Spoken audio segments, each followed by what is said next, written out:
గాక.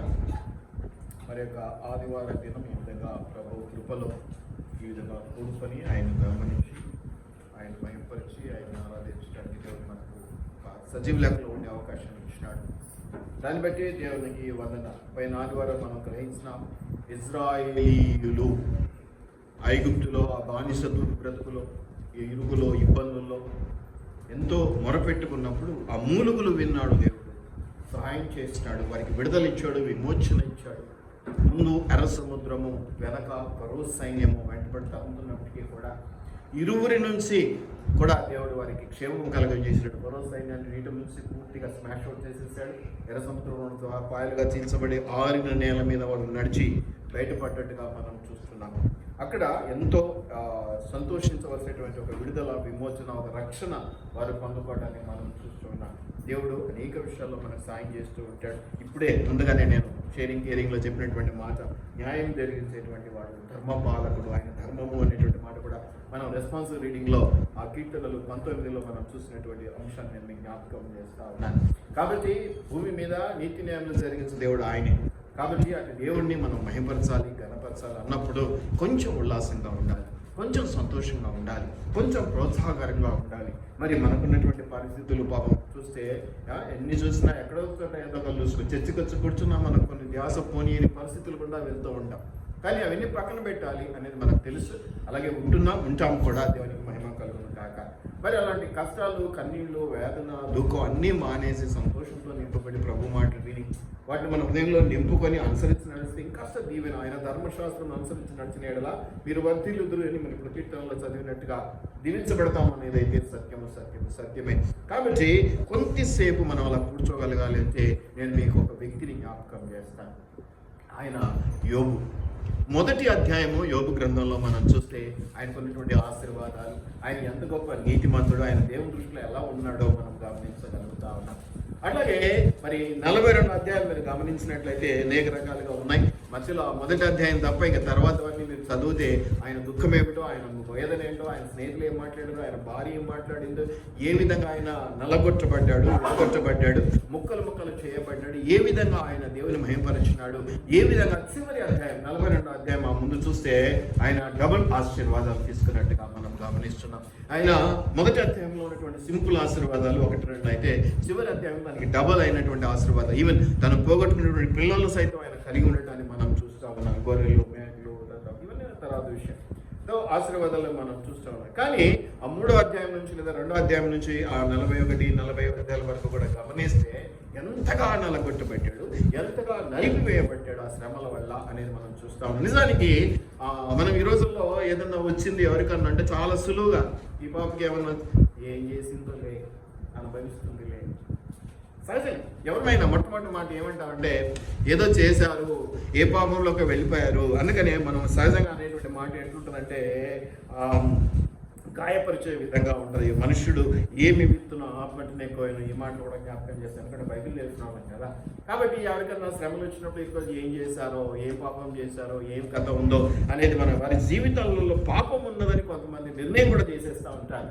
పాపం చేశారు, అందుకే ఇంత ఇబ్బంది పడుతూ ఉన్నారు, ఇంత కష్టం, అది పోవట్లేదు చూసావా, అనారోగ్యం పోవట్లేదు చూసావా, ఇలాగ రకరకాల మాటలు. ఎందుకంటే నోటికి అర్థం ఉండదు అంటారు కదా, ఈ నాలుక కదా ఏదో అంటాడు కదా,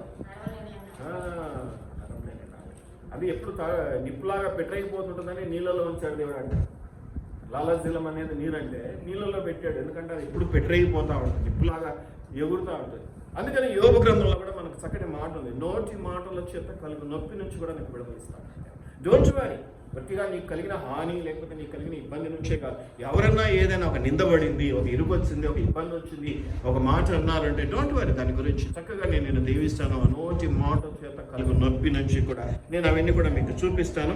అందుకు ముందుగానే మనం ఏం చేస్తాం. కానీ ఒకటి ఏంటంటే మానవ బలహీనత. రోమీలకు రాసినటువంటి పత్రిక 3వ అధ్యాయం 23వ వచనంలో చూస్తే ఏ భేదమును లేదు, అందరూ పాపము చేసి దేవుడు అనుగ్రహించే మహిమను పొందలేకపోయేది, అందరూ పాపము చేసి. కాబట్టి నువ్వు చేసావు కాబట్టి నీకు వచ్చింది, నేను చేయలేదు కాబట్టి నాకు రాలేదు కాదు. ఎవ్వరమైనా పాపం నుంచి తప్పించుకోలేదు. పాపంలో ఉన్నా, పాపంలో బ్రతుకుతున్నాం కనుకనే మన రక్షణార్థమే దేవుడి లోకానికి రావాల్సి వచ్చింది. శిలువ బలియాగం ద్వారా మనకు పాప క్షమాపణ రక్షణ అనుగ్రహించి వెళ్ళాల్సి వచ్చింది. కాబట్టి నేను పాపము లేని వాడిని, మంచివాడిని కావచ్చు. లేదా కాకపోనవచ్చు.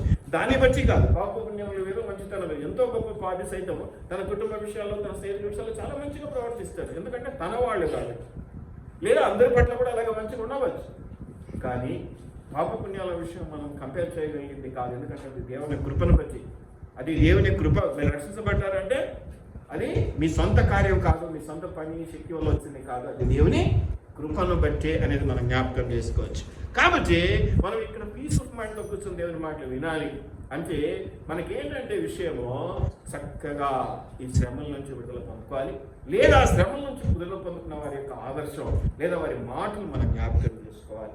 యోబు మాట్లాడిన మాటలు నేను మీకు జ్ఞాపకం చేయను కానీ, ఎందుకంటే యోబు కొంచెం పెడసరంగా మాట్లాడినట్టుగా, కొంచెం కోపంగా మాట్లాడినట్టుగా, బాధతో మాట్లాడినట్టుగా చూస్తూ ఉన్నాం. తర్వాత దేవుడు అనుగ్రహాన్ని బట్టి దేవుడి వైపు వెళ్ళటం, దేవునితో ఎలాంటి తన అనుబంధం ఉందో దాన్ని మళ్ళీ బలంగా దాన్ని విశ్వసించడం, దాని ద్వారా చక్కగా రెండింతల ఆశీర్వాదాన్ని చివరిలో పొందుకోవటం మనం చూస్తూ ఉన్నాం.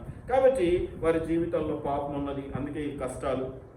ఏం పాపం చేశారో అనుకున్నా నథింగ్, అందరికీ అది అప్లికబుల్ కాదు. కొంతమందికి కావచ్చు, తినరాని తింటే ఏమైపోద్ది.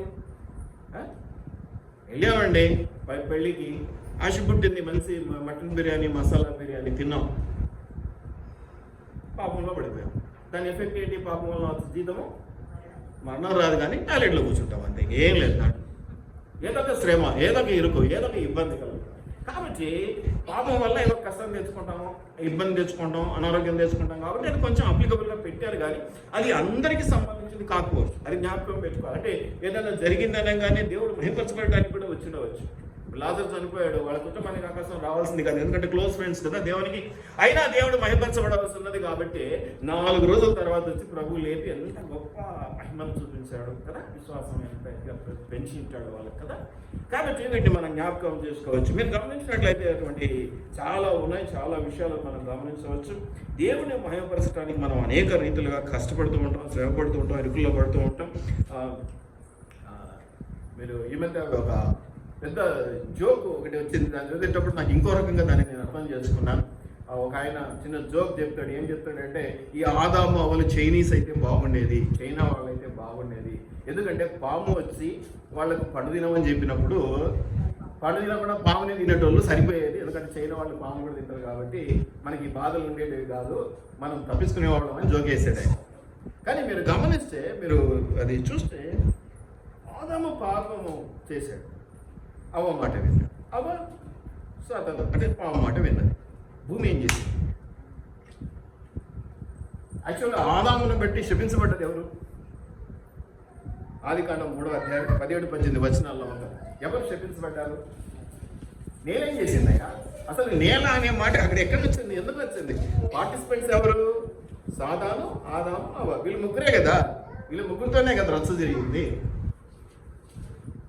కదా. కానీ శపించబడ్డది ఏంటి? కాబట్టి కొన్నిసార్లు, అంటే నా ఉద్దేశం చెప్తున్నాను, కొన్నిసార్లు నేను ప్రేమించిన దాన్ని బట్టి కొన్ని శ్రమలు నేను పొందుకోవాల్సి ఉంటుంది. అవతల వాళ్ళని బట్టి నేను వాళ్ళని ఎక్కువగా ప్రేమించాను, వాళ్ళని బట్టి నేను ఎక్కువగా శ్రమ అనుభవించవలసి వచ్చింది. కాబట్టి ఆదామును బట్టి, అందుకని ఏమంటాడు 17-18 వచనాల్లో, నువ్వు శ్రమ చేయి, కష్టం చేయి, దాని నుంచి నువ్వు ఫలం తిను అంటాడు. ఇది మీకు అందరికీ తెలిసింది. ఆదికాండం 3వ అధ్యాయంలో ఉంటుంది. 17 ఒకసారి గట్టి చదువుతారా? ఆయన ఆదాముతో భార్య మాట విని తింటివి గనక ఏమన్నా కొన్నిసార్లు దేవుడి విషయాలు ఆశ్చర్యపడు, ఏమన్నా ఉందా దాంట్లో? నేను చేస్తే నిన్ను శిక్షించడం ఏంటి అన్నట్టు అయిపోలే. కానీ దేవుని అద్భుతమైనటువంటి ఆలోచన విధానం మనకు అంతుపట్టదు, మనం దాన్ని ప్రశ్నించలేదు. కుమ్మరిని కుండ ప్రశ్నించలేదు, ఎందుకు ఇలా చేశారు? అద్భుతమైన దాని ద్వారా ఏదో మేలు, ఏదో ఇది ఉంటుంది అన్నమాట. మనమేమనుకుంటాం, ఇదేందుకు తెచ్చిపెట్టాడు నాకు అసలు సంబంధమే లేని ఇష్యూ, నాకు సంబంధం లేని దాంట్లోకి నన్ను ఎందుకు లాగాడు దేవుడు? బహుశా భూమి మాట్లాడేది అయితే దేవుడు ఇలాగే మాట్లాడి ఉండేది, వాళ్ళతో మాట్లాడేది కాదు, ఎందుకంటే వాళ్ళ వల్ల శాపం వచ్చింది కాబట్టి. దేవుడితోనే ఏంది దేవా, నేనేం చేస్తే అన్యాయంగా వాళ్ళని బట్టి నన్ను ఎందుకు చెప్పించినావు అని కొన్నిసార్లు వాటిని భరించక తప్పదు. యోబు విషయంలో కూడా అదే. ఆయన నీతిమంతుడు, దేవుని ఎదుట యథార్థంగా ఉన్నటువంటి వాడు, ఆయనకి ఏ విధమైనటువంటి చెడ్డ అనేది లేనే లేదు. దేవుని దృష్టిలో పడ్డాడంటే మంచివాడు అయి ఉంటాడు, మంచి గొప్ప ఆత్మీయమైనటువంటి పరిస్థితులు ఉండింటాయి. కానీ ఎక్కడో ఏ సాధారణ విషయంలోనూ మాటలు కదా, చిన్న మాటలు డిస్కషన్ జరిగింది మొదటి అధ్యాయంలో. దానివల్ల దేవుడు పొజిషన్స్ వచ్చినావా అంటే నువ్వు కాపు కాసావు కదా, ఇంకేం కష్టాలు ఉంటే బాగున్నాడు యోబు అన్నాడు. యోబు ఎలా ఉన్నాడు, కిందికి పైకి తిరిగావు కదా అని అడిగాడు దేవుడు. అప్పుడు ఏమన్నాడు సాతాను, నువ్వు కాపు కాస్తున్నావు కదా, ఇంకేమున్నది బాగానే ఉన్నాడు. అప్పుడు వాళ్ళిద్దరి మధ్య డిస్కషన్లో సరే నేను కొంచెం కంచె కొడతాను, కంచె కొడితేనే కదా పశువులు కానీ పాములు కానీ పొలంలోకి వచ్చేది కదా. కంచె కొట్టే ఏవి రావు కదండి. కంచె కొట్టే పిల్లలు జామకాయలు తెలుసుకోవాలంటే ముందు ఏం కొడతారు, జామకాయలు కొట్టడం ముందు కంచె కొట్టుకొని లోపలికి వస్తారు తోటలో, అవునా కాదా. కాబట్టి కొంచెం తీస్తాను అన్నప్పుడు ఆ తీసినందువల్ల జరిగినది ఇక్కడ యోబుకి ఏం సంబంధం లేదు. నిజంగా ఆయన ఎంత భక్తిపడో మనకు మొదటి అధ్యాయంలో బాగా కనిపిస్తుంది. పిల్లలు ఏమన్నా తప్పు చేశారేమో ఈయన పాపం ఉదయకాలంలో లేచి ప్రార్థన చేసి బలియాగములు అర్పించి దేవునికి మొరపెట్టుకునేటువంటి తత్వం కలిగినటువంటి వాడు, ఏ తప్పిదం లేదని చెప్పవచ్చు. నీతిమంతుడు యథార్థపడి ఇక దేవుని దృష్టిలో ప్రేమ కలిగినటువంటి వాడు. అటువంటి ఆయనకు వచ్చినటువంటి కష్టం డోంట్ వరీ. అంటే మీరందరూ అలా ఉన్నారా, ప్రతి కష్టం వచ్చినప్పుడు నేను యోగుని అనుకోండి అని నేను చెప్పట్లేదు. కొన్నిసార్లు మనం పరీక్షించుకోవాలి, కొన్నిసార్లు ఏం చేశాను అని కూడా చెక్ చేసుకోవడం అవసరమే. ఒకసారి ఫెయిల్ అయ్యేవాళ్ళతో పరీక్ష you have to check. Politicians ఓడిపోయినప్పుడు ఏమంటారు, ఇట్లా అంటారా, ప్రజల తీర్పును గౌరవిస్తున్నాం, మేము చెక్ చేసుకుంటాం, నెక్స్ట్ ఇంతకంటే ఉత్సాహంతో వచ్చి మళ్ళీ గెలుస్తామంట, అవునా కాదు. అంతేగాని చేతులు ముడుచుకొని పోయి ఇంకా కూర్చొని ముళ్ళ కూర్చొని ఏడుస్తూ కూర్చుంటారు. లోపల ఏడుస్తారేమో కానీ బయటకు మాత్రం అంటారు. దయచేసి జ్ఞాపకం పెట్టుకునండి, దేవుడు యథార్థవంతుల పట్ల దయ కలిగినటువంటి వాడు, కృప కలిగినటువంటి వాడు, ప్రాముఖ్యంగా ప్రేమ కలిగినటువంటి వాడు, మనమేటువంటి వారు నమ్ముకొనదగిన వారము అన్నప్పటికీ ఆయన నమ్ముకొనది కలిగినటువంటి దేవుడు, మనం నమ్ముకొనదగిన దేవుడు. ఇది మనం మన ఈ విషయాల్లో అనేకం మాట్లాడుకోవచ్చు. ఆయన మహిమ కలిగినటువంటి వాడు. ఎందుకంటే ఎన్నైనా చెప్పాలండి బాబు. ఇలా కూర్చున్నాం ఇక్కడికి వచ్చి అంటే ఎవరు మహిమపరచవచ్చు, ఎందుకంటే బతిక ఉన్నాం కదా. ఎంతమందికి సరైన ఆరోగ్యం లేదు, అన్నీ బాగుండి రాలేకపోయినటువంటి వాళ్ళు ఉన్నారు, లేకపోతే ఏదో ఊర్లో పనులు పెట్టుకునేటువంటి వాళ్ళు ఉన్నారు, లేదా బంధువులు వస్తే పనులు ఎక్కడ ఏదో కోల్పోయినటువంటి పరిస్థితి వాళ్ళకి తెలియదు పాపం. వాళ్ళు ఆ సాతాను కుయిట్లో పడిపోతారు. కుయిట్ అంటాడు వాడు, సాతాను ఏదో ఒకటి తెచ్చిపెట్టి కుయిటి పిల్లలు ఏడ్చారండి అందుకని రాలేకపోయినానండి, పిల్లలు అది అడిగారండి అక్కడికి వెళ్ళిపోయేవాడు కదా. ఏదో ఒకటి ఉద్యోగం అడ్డం అవుతుందో, లేకపోతే ఆరోగ్యం అడ్డం అవుతుందో, లేదా అనారోగ్యం అడ్డం అవుతుందో, లేదా ఫ్రెండ్స్ అడ్డం అవుతారో, లేకపోతే బంధువులు అడ్డం అవుతారో, ఏదో జరిగిపోవాలి. కానీ కోల్పోయింది ఎవరండి? వాళ్ళు కాదు, నువ్వు. దేవుని ఆశీర్వాదాలు కోల్పోయింది వాళ్ళు కాదు, ఆటంకపరిచిన వాడు కాదు నువ్వు. తర్వాత దేవుని దగ్గర వాళ్ళకు ఉంటుంది, ఆ దేవుని వాళ్ళ అభ్యంతరాలు కలుగునా వారికి శిక్ష, అది వేరే విషయం. దయచేసి జ్ఞాపకం పెట్టుకోండి, యోబు విషయంలో గొప్ప కార్యములు చేసేటువంటి దేవుడు. పరిశోధించి కనుగొనాలి. ఈజీగా దొరికేటువంటి దేవుడు కాదు. నీకు ఈజీగా దొరకటం వల్ల నీకు విలువగా, అంటే ఎవరైనా ఈజీగా నువ్వు ఇష్టపడాలి, నేను ఇష్టపడి ఎంటపడతావు అంటే జనరల్గా నీకు ఏమనిపిస్తుంది, నా గురించి తేలిక భావమే ఉంటుంది, విలువ లేని పరిస్థితులే ఉంటాయి, ఎంత విలువ లేనప్పటికీ కూడా కదా. కాబట్టి ఇక్కడ మనం దేవుని విషయాలు పరిశోధించి కనుగొనవలసినటువంటి వాడు. ఈజీగా దొరికే దేవుడు కాదు. నిజంగా ఏదైనా ఈజీగా దొరికితే విలువ ఉంటుందండి బాబు, అది ఎవరమైనా వ్యాపారమైనా. దయచేసి జ్ఞాపకం పెట్టుకోండి, లెక్కిపోలేని కార్యములు చేయగలిగినటువంటి వాడు. ఆయన మహిమపరచడానికి ఎన్నో అవకాశాలు, ఎన్నో పనులు, ఎన్నో విషయాలు మన జీవితాల్లో జరుగుతూ ఉంటాయనేది.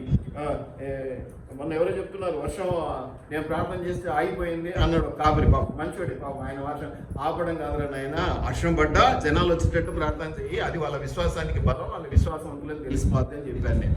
ఇక్కడ ఒక విషయం మీరు గమనించండి, వర్షం ఆపేనటువంటి వాడు ఒక పూట కూడా వర్షం పడినట్టు చేయలే ప్రార్థన.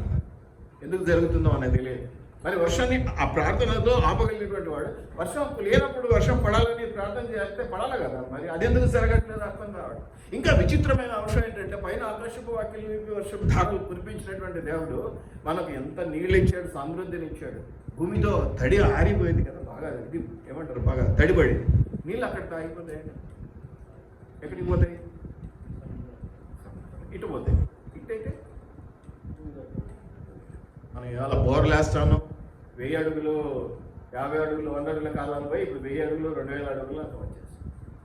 ఎంత విచిత్రం! ఇవన్నీ ఆలోచన చేస్తే ఎక్కడి నుంచి ఎక్కడికి వెళ్ళిపోతుంది ఆ నీరు, ఎక్కడి నుంచి ఎక్కడికి వెళ్ళి. అద్భుతమైనటువంటి దేవుడు అండి. ఆయన మహిమపరచడానికి ఇంకేదో జరగక్కర్లేదు మనకి. ఇవన్నీ చూసి, అందుకే కదా పైన కూర్చొని ఆకాశమును చూసి, తర్వాత ఇంకేదో అంతరిక్షమును చూసి ఆయన మహిమపరచమంటాడు. కాబట్టి ఏదో జరిగితే మహిమపరచడం కామన్. ఇప్పుడు న్యాయం అనమాట, నీకు ఇచ్చాను నాకు ఇస్తున్నావు న్యాయం, నేనేమి ఇవ్వకుండా కూడా నువ్వు ఇస్తున్నావు అంటే అది ధర్మం. అర్థమవుతుందా? నువ్వు చేస్తున్నది న్యాయం, కానీ ధర్మంగా జరిగించాలనేది నేను చెప్తున్నాను. కాబట్టి నువ్వు వచ్చి కూర్చొని నాకు సాక్ష్యం, నేను అడిగితే అది ఇచ్చాడు, నేను అనేది అవన్నీ గొట్టివి. ఎప్పుడు చెప్పేది నేను అది. ఈ కార్లు, బంగ్లాలు, ఇల్లులు అవి సహజంగానే ఇవ్వాలి. దేవుడు ఇస్తాడు. దేవుడు ఇస్తాడు. మనం సుఖంగా సంతోషంగా బ్రతకడానికి అవన్నీ అనుకూలాలు ఇస్తాడు దేవుడు. ఇల్లు లేని వారికి ఇల్లులు, పొలాలు లేని వారికి పొలాలు, స్థలాలు లేని వారికి స్థలాలు, వాహనాలు లేని వారి వాహనాలు, ఇవన్నీ ఇచ్చే దేవుడు ఆయన. అది కామన్. దాంట్లో పెద్ద సాక్ష్యం ఏం లేదు. ఆరోగ్యం బాగలేదు అట్లాగే ఉంటుమంటాడు దేవుడు. ఎవరైనా ఆరోగ్యం వాళ్ళకి అలాగే ఉండండి అంటాడా? ఖచ్చితంగా స్వస్థత వస్తుంది. కాకపోతే నువ్వు కొంచెం దేవుడిలో ఉంటే బలంగా తొందరగా వస్తుంది. దయచేసి వీటిని మన జ్ఞాపకం. కాబట్టి దీనులను బలపరచువాడు, పేదవారి పట్ల ఇచ్చేసేవాడు, గాయములు చేయవాడు, గాయములు ఖర్చు, ఇలా ప్రతి పాయింట్లో కూడా ఆయన్ను మహింపరచడానికి, ఈ విషయంలో అయితే దేవుని మహింపరచకుండా ఉండవచ్చు అనడానికి ఏదీ లేదు మన దగ్గర. ప్రతి విషయాన్ని బట్టి దేవుని మహింపరచవచ్చు. మనం కింద పడి దెబ్బ తగిలినా మీరు ఇదే యోగ గ్రంథంలో ఉంటుంది, మీకు చూపిస్తాను నేను. కాబట్టి ప్రతి విషయంలో కూడా మనం దేవుని మహింపరచాలన్నది దేవుని విషయం. అందుకనే కొన్నిసార్లు మనం శ్రమల గుండా వెళ్ళవలసి వస్తుంది. నా సిలువను ఎత్తుకొని నన్ను వెంబడించమని మనం నూతన నిబంధనల వాక్యాలను మనం గమనిస్తూ ఉంటాం. మీరు ఇప్పుడు చక్కగా డైరెక్ట్గా యోబు గ్రంథంలో 5వ అధ్యాయానికి వెళ్ళిపోతే, మనం 5వ అధ్యాయాన్ని కొంతసేపు స్టడీ చేసేసి మనము ముగించుకుందాం. 5వ అధ్యాయంలోకి మనం వెళ్ళిపోతే చక్కగా ఈ రోజంతా కూడా చాప్టర్ 5 అనేది మనం జ్ఞాపకం పెట్టుకుందాం. చాప్టర్ 5 అనే దాన్ని మనం చూద్దాం. ఎంత గొప్ప దేవుడు అంటే, అంత గొప్ప దేవుడు ఆయన, అంత మంచి దేవుడు అనేది మనం ఇక్కడ చూస్తా ఉన్నాం. అయితే యోబు చాలా ఇబ్బంది పడ్డాడు, యోబు చాలా కష్టపడ్డాడు. మరి 3వ అధ్యాయంలో ఆయన కొంచెం బాధలో, వేదనలో మాట్లాడుతున్నటువంటి మాటలు మనం చూపిస్తాం. మనం గమనించినట్లయితే ఆయన పుట్టుక దినాన్ని గురించి కూడా ఆయన వేదంతో ఎందుకు పుట్టానా అన్నట్టుగా ఆయన ప్రశ్నిస్తున్నటువంటి మాటలు మనం అక్కడ చూస్తున్నాం. తర్వాత ఫ్రెండ్స్ అందరూ కూడా అగెనిస్ట్గానే ఉన్నారు. భార్య కూడా ఏదో ఒకటి చేసి తొలగకూడదా అనేటువంటి మాట మాట్లాడింది అనేది మనం చూస్తాం. అన్ని మాటలు ఉన్నాయి. కానీ మీరు ఎలిఫజ్ గురించి ఆలోచన చేస్తే, ఈ 5వ అధ్యాయంలో ఈ ఎలిఫజ్ ముగ్గురు ఫ్రెండ్స్ గురించి మాట్లాడతాడు. యోబు గ్రంథంలో ఆయనకు ఉన్నటువంటి ముగ్గురు ఫ్రెండ్స్ గురించి చాలా మాటలు ఉన్నాయి. వాళ్ళు ఏం మాట్లాడారు, ఈయన వాళ్ళు సమాధానం ఇచ్చాడు. మధ్యలో మళ్ళీ దేవుడు యోబు విషయంలో ఏం సమాధానం ఇచ్చాడు, యోబు దేవునితో ఏం మాట్లాడు, ఇవన్నీ కూడా ఈ 2వ అధ్యాయం నుంచి, మొదటి అధ్యాయం ఏమో ఆయన గురించి, ఆయన నీతి గురించి, ఆయన మంచితనం గురించి, చివరి అధ్యాయం ఏమో ఆయన డబుల్ పొందుకున్న ఆశీర్వాదాల గురించి చెప్పబడితే, మిగతా పోర్షన్ అంతా కూడా దాదాపు 40 అధ్యాయాలు అన్నీ కూడా ఆ శ్రమల గురించి, వాదోపవాదముల గురించి, ఒకరి గురించి ఒకరు ఏం మాట్లాడుకున్న విషయాల గురించే మనం చూస్తాం. కానీ ఈ 5వ అధ్యాయంలో మాత్రం చక్కటి మాటలు ఉన్నాయి. అంటే ఎలిఫజ్ డైరెక్ట్గా వచ్చే మేము చేసినా పోరాబాయ్, అందుకే ఇట్లా జరిగింది రాబాయ్ అని ఏమీ అనలా. మీరు గమనిస్తే తర్వాత చాలా డిస్కషన్ అయినా వెళ్ళిపోయారు అండి లోతుకి. ఈ 5వ అధ్యాయంలో చాలా చక్కటి మాటలు, ప్రోత్సహించే మాటలు, బలపరిచే మాటలు, యోబును ఎంత లిఫ్ట్ చేయాలో, ఆ కష్టాల్లో ఉన్నాడు, డిప్రెషన్లో ఉన్నాడు, లోతుకు పడిపోయాడు కదా, ఆ నుంచి ఎలా పైకి తీసుకురావాలన్న ఒక తాపత్రయం ఎలిఫజ్లో కనిపిస్తూ ఉంటుంది. అందుకని మీరు గమనిస్తే ఈ 3వ అధ్యాయంలో యోబు మాట్లాడడం మొదలుపెట్టి, తాను పుట్టిన దినమును శపించను, యోబు ఈలాగు అనేను, నా తల్లి గర్భ ద్వారములను అది మూయనందుకును, అలాగా కొంత వేదన, శాపగ్రస్తమైన మాటలు మాట్లాడుతూ ఉన్నాడు. ఇవన్నీ బాగా జరిగినాయి. నాకు నెమ్మది లేదు, సుఖము లేదు, విశ్రాంతి లేదు, శ్రమయే సంభవించుతున్నదని 26వ వచనంలో యోబు మాట్లాడడాన్ని మనం చూస్తాం. ఇక్కడ నుంచి మనం చూస్తే దానికి తేమానీయుడైనటువంటి ఎలీఫజు, ఎవరంటండి? తేమానీయుడైనటువంటి ఎలీఫజు ఏమంటాడమ్మా? ఎలీఫజు మీరు గమనించినట్లయితే ప్రత్యుత్తరం, ఆయన చెప్పిన దానికి రిప్లై ప్రత్యుత్తరం, ఆన్సర్ కాదు, క్వశ్చన్కి ఆన్సర్ కాదు, నువ్వు మాట్లాడుతున్న దానికి నేను రిప్లై ఇస్తున్నాను. రిప్లై అంటే ప్రత్యుత్తరం ఇస్తూ ఉన్నాడు. ఏమన్నాడు? ఎవడైనా ఈ సంగతి నీతో మాట్లాడడానికి వ్యసనము కలుగునా, ఇలా జరిగిందంటే నువ్వు బాధపడవా, ఇలా చేసిందంటే నీకు నచ్చదు కదా, ఇలా చెప్పుకుంటూ వస్తా ఉన్నాడు. అయితే ప్రోత్సహించేటువంటి మాటల్లో మనం గమనించదగ్గ మాటలు ఏంటంటే 6వ వచనం నుంచి మీరు చూస్తే, అయితే నీ భక్తి నీకు ధైర్యము పుట్టింపదా. ఎలిఫజ్ ఏమంటున్నాడు తెలుసా? శ్రమలు వచ్చాయి, కష్టాలు వచ్చాయి, ఎవరికి రానంత పెద్దదే ఆపదే నీకు వచ్చింది, మంచిదే యోబు, కానీ నువ్వు నిజంగా భక్తి పడవైతే అది నీకు ధైర్యం పుట్టింపదా. శ్రమల్లో నిజంగా నీవు దేవుని పట్ల చూపించే ప్రేమ, భక్తి, యథార్థతలు పవిత్రమైనవి, పరిశుద్ధమైనవి, నిండైనవి అయితే నీకు ధైర్యం పుట్టదా. ఇది నిన్ను నన్ను మాట్లాడుతున్నటువంటి అంశాలు. అంటే ఎలిఫజ్ యోబుకు చెప్తున్నాడని అనుకుంటున్నాం, కానీ ఎలిఫజ్ నీకు నాకు చెప్తున్నాడు. అయ్యా యోబుకు వచ్చిన కష్టాలే, ఆ కష్టాలను బట్టి నేను చాలా మంచివాడిని, నాకెందుకు వచ్చినాయి, దేవుడు ఎందుకో ఇలా చేశాడు, ఇలా కాదు మాట్లాడవలసింది. ధైర్యంగా ఉండు. ఏ శ్రమ వచ్చినా, ఏ ఇరుకు వచ్చినా, చెప్పాను కదా ఇశ్రాయేలీయులకు ముందు ఎర్ర సముద్రం యొక్క ఫరో సైన్యం తరుముతూ వచ్చినప్పటికీ కూడా నీ భక్తి, నీవు దేవుని పట్ల చూపించేటువంటి క్రమశిక్షణ, యథార్థత ఇవి కరెక్ట్గా ఉంటే నీవు ధైర్యంగా నిలబడతావా లేదా ఒకసారి చెప్పండి. కష్టాలు కన్నీళ్ళు అందరికీ వస్తున్నాయి, కానీ నిన్ను నిలబెట్టగలిగేది ఏంటో తెలుసా? అవి నిన్ను పడగొట్టాలని ఎంత ప్రయత్నం చేసినా నిన్ను నిలబెట్టేది దేవుని పట్ల నీకుంటే నిబద్ధత. మనుషులను నమ్ముతూ ఉన్నాం కానీ దేవునికి అంత విలువ ఇవ్వట్లేదు కాబట్టి మనం కష్టాలలో పడిపోతున్నాం, నష్టాలలో పడిపోతున్నాం, కూరుకుపోతున్నాం, ఇంకా లోపలికి దిగబడిపోతూ. అందుకనే దాన్ని ఏమంటారంటే జిగటగల దొంగ ఊబి అనేటువంటి పరిస్థితుల్లో మనం ఇరుక్కుపోతున్నాం. మీరు గమనించినట్లయితే నీ భక్తి నీకు ధైర్యం పుట్టింపదా? నీ యథార్థ ప్రవర్తన నీ నిరీక్షణకు ఆధారంగా. ఎప్పటికైనా దేవుడు నన్ను కాపాడుకుంటాడు, నన్ను భద్రపరుస్తాడు, నేను నమ్మకంగా ఉంటే చాలు. ఆయన నమ్మకదగిన దేవుడు కాబట్టి కష్టం రాగానే కన్నీళ్ళు రాగానే నేను వదిలేసేస్తే అంతే కదా. ఇవాళ నువ్వు బాగుంటే నీ చుట్టూ నీళ్ళున్నాయి అనుకోండి, కప్పలు గిప్పలు అన్నీ వచ్చి చేరుతాయంట. నీళ్ళు లేవనుకోండి, అట్లాగే డబ్బు ఉందనుకోండి, సంపద ఉందనుకోండి, ఐశ్వర్యం ఉందనుకోండి, పలుకుబడింది అనుకోండి, బంధువులు స్నేహితులు 10 మంది అంటే అప్పుడు ఉంటాడు. ఏమీ లేనప్పుడు నిజంగా నిలబడేవాడే నిజమైన స్నేహితుడు. నాకు ఏమీ లేని రోజున మీరు ఉన్నారు కాబట్టి మీరు నిజమైన విశ్వాసం నాకు హంగానే. అన్నీ వచ్చిన రోజున హంగు ఆర్భాటం ఉన్నటువంటి రోజున ఎవరైనా వచ్చినారు అనుకోండి, దాని చూసి వచ్చినారు అని అనుకుంటాను నేను, వాళ్ళ తనకపోయిన డైరెక్ట్. కాబట్టి దేవుని యందు భయము, దేవుని యందు భక్తి, ఇంకా చక్కటి మాట ఉంది, నేను ఎప్పుడు పలికే మాట, నాకు చాలా ఇష్టమైన మాట, యథార్థత. ఈడొక మాట, ఆడొక మాట, ఉన్నదొక మాట, లేనిదొక మాట. ఇటువంటి ప్రవర్తన కలిగిన వారికి ఎప్పుడు భయమే.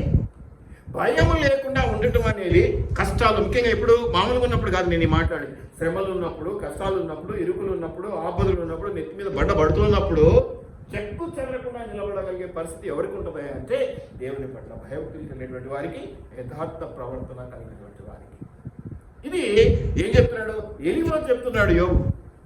నిజానికి యోబు ఎంత గొప్పవాడో మొదటి అధ్యాయంలో మనం చూస్తూ ఉన్నప్పుడుగా భూమి మీద అతని వంటి వాడు ఎవడునూ లేడని మొదటి అధ్యాయంలో చెప్పబడుతున్నది. అతను అడగగా చూసి ఏం చెప్పాడంటే చూడండి, యోబు సంగతి ఆలోచించగా అతడు యథార్థవర్తనుడు, న్యాయవంతుడు. ఇప్పుడు కూడా చెప్పాను మళ్ళీ న్యాయం అనే మాట. న్యాయము, ధర్మము జరిగించేటువంటి పరిస్థితుల్లో ఉన్నటువంటి వాడు, యథార్థ ప్రవర్తన కలిగినటువంటి వాడు. పాప పుణ్యాల విషయం అన్నాడు అంటే పాపం చేసినవాడు నేను చెప్పట్లేదు, కానీ వాటికి చాలా లీస్ట్ ప్రియారిటీ, వాళ్ళకి చాలా లీస్ట్ ప్రియారిటీ. అంటే అది మనం చేసుకుంటూ పోదాం పాపాలన్నీ అనేది కాదు, పాప పుణ్యాలను బట్టి కాదు, దేవుని కృపను బట్టి మనం రాబట్టబడుతూ ఉంటాం, దీవించబడుతూ ఉంటాం. ఇది జ్ఞాపకం పెట్టుకోవాలి. నా అవసరత నీకు, నీ అవసరత నాకు ఉండనే ఉంటుంది లోహం. కాబట్టి ఒకరికి మంచి అనేది ఒకరికి చెడ్డ కావచ్చు, ఒకరికి విలువైనది ఇంకొకరికి విలువలేనిదిగా ఉండవచ్చు. వాటిని బట్టి కాదుట. దేని బట్టి అంటే దేవుడు మనల్ని ప్రేమించేది యథార్థతను బట్టి, న్యాయ విధిని బట్టి, ఇంకా ఏంటంటే భయభక్తులు కలిగి ఉండటాన్ని బట్టి, వీటిని బట్టి దీవించబడేటువంటి యోబుకు ఎలీఫజు చెప్తున్నటువంటి మాటలు చూడండి. అయ్యా నువ్వు మంచి భక్తుడు కదా, నీవెందుకు భయపడుతూ ఉన్నావు అన్నట్టుగా ఆ ప్రశ్న ఉన్నది, నీకు ఎట్లా ఉంది అని చెప్తాడు. ఇంకా ఏమంటాడు? యథార్థం జ్ఞాపకం చేసుకున్నాము, నిరపరాధి అయిన యోగుడు ఎప్పుడైనా నశించినా. ఎన్ని జ్ఞాపకం చేస్తున్నాడో చూడండి. నీ కష్టకాలంలో ఇవన్నీ కూడా నువ్వు జ్ఞాపకం చేసుకోవాలని ఈ రోజు దేవుడు ఇక్కడ జ్ఞాపకం చేస్తాడు. ప్రతి ఒక్కళ్ళు ఏదో ఒక రకంగా సఫర్ అవుతూ ఉంటాం, ఏదో ఒక కష్టం గుండా వెళ్తూ ఉంటాం. ఎరుకు అది అదురుడికి చెప్పుకుంటే చిన్న అంటాం, కానీ అనుభవించేటడికి తెలుసు. చిన్న విషయం, నేను ఒకరితో మాట్లాడాలి, అతను నాతో మాట్లాడడం లేదు, నేను మహిమతో మాట్లాడాలి, మహిమ నాతో మాట్లాడడం లేదు. చాలా సింపుల్ ఎఫెక్ట్. ఇదిగో ఫోన్ పట్టుకొని తిరుగుతాం. మనకు చాలా చిన్న సమస్య. ఇంటర్నల్గా వాళ్ళు చూసేవాడికి ఏముంది, చాలా సింపుల్. కానీ అదే లోతుగా అనుభవించేవాడికి తెలుస్తుంది. నీవు ఉంటే నీకు తెలుస్తుంది అన్న అంటారా? నువ్వు ఉంటే ఈ ప్లేస్లో నువ్వు ఉంటే అనుభవిస్తావన్నా, నీకు తెలుస్తుంది. నువ్వు మాట్లాడుతున్నావు బయట నిలబడి, అవునా? కాబట్టి వీటిని జ్ఞాపకం పెట్టుకోవాలి. అందరిది తలకి మించిన సమస్య ఇది ఎంత అనడానికి కూడా వీల్లేదు. అందుకనే ఏ సమస్య వచ్చినా అవునా అవునా అంటూ వినాల్సిందే తప్ప, వాళ్ళకి ఏదైనా మంచి సజెషన్ ఇచ్చి పంపించాల్సిందే తప్ప ఇదేంటి అనడానికి వీలు కాదు. ఎందుకంటే వాళ్ళ దృష్టిలో వాళ్ళ మనసుకు సంబంధించిన చాలా పెద్ద సమస్య, తేలిగ్గా తీసుకోవడానికి లేదు, తేలిగ్గా తీసుకోవడానికి లేదు. 3 ఆదివారాలు అక్కడ రాలేదు సుజాత, మనకు చాలా చిన్న సమస్య. ఏదో ఎక్కడికో బెడ్రూమ్ ఇచ్చారు, అది అక్కడికి వెళ్ళి చూసుకొని రావాలి, చాలా చిన్న సమస్య కదా, ఏమో ఒకటి ఒక్కొక్కుంటే అని అనిపిస్తుంది. 3 ఆదివారాలు, కానీ ఆమెకు అది జీవిత సమస్య. అది ఎక్కడ వెళ్ళిపోతుందో, అది ఏమైపోతుందో దేవుడు అనుగ్రహించి ఇచ్చాడు, దాన్ని పోగొట్టుకోకుండా కాపాడుకోవాలి. అది జీవిత సమస్య ఆమెకి. కానీ అది బయట చూస్తే మనకి 3 వారాల ఏం 1 వారం దగ్గర కొట్టుకోటి. కాబట్టి ఎవరిది వాళ్ళకు చాలా పెద్ద సమస్య. మనం అనుకుంటాం అది చాలా ఎస్ఎంఎస్ ఏముంది ఇది ఎంత, కానీ అందరికీ అన్ని కనిపించేటట్టు ఉండవు. ఉదయం అంతా కూడా సంతోషంగా ఉన్నట్టు పైకి మనం చెప్పుకోవచ్చు. అందరికీ చెప్పుకుంటే అలసైపోవడం తప్ప ఇంకేమీ ఉండదు. ఏదో ఎలిఫస్ లాంటి వాళ్ళకి చెప్పుకుంటే కనీసం ఎలిఫస్ లాంటి వాళ్ళు ధైర్యపరుస్తారు, అందరికీ చెప్పుకునేటివి కాదు కదా. కాపరికి నీకేమనేటువంటి వాళ్ళని కూడా చూస్తూ ఉంటాం. అందుకని ఈ మధ్య పెట్టాను, కాపరికి వెనక ఎన్ని గుచ్చుకున్నా పైకి మాత్రం ఎలా నవ్వుతూ ప్రీచ్ చేస్తూ ఉంటాడు. ఆ బొమ్మ పెట్టానా, మీరు చూడరు, మీరు మంచివారు, మీరు మంచివారు, దేవునికి వందనాలు. ఇటువంటి విశ్వాసాలను బట్టి దేవునికి వందనాలు.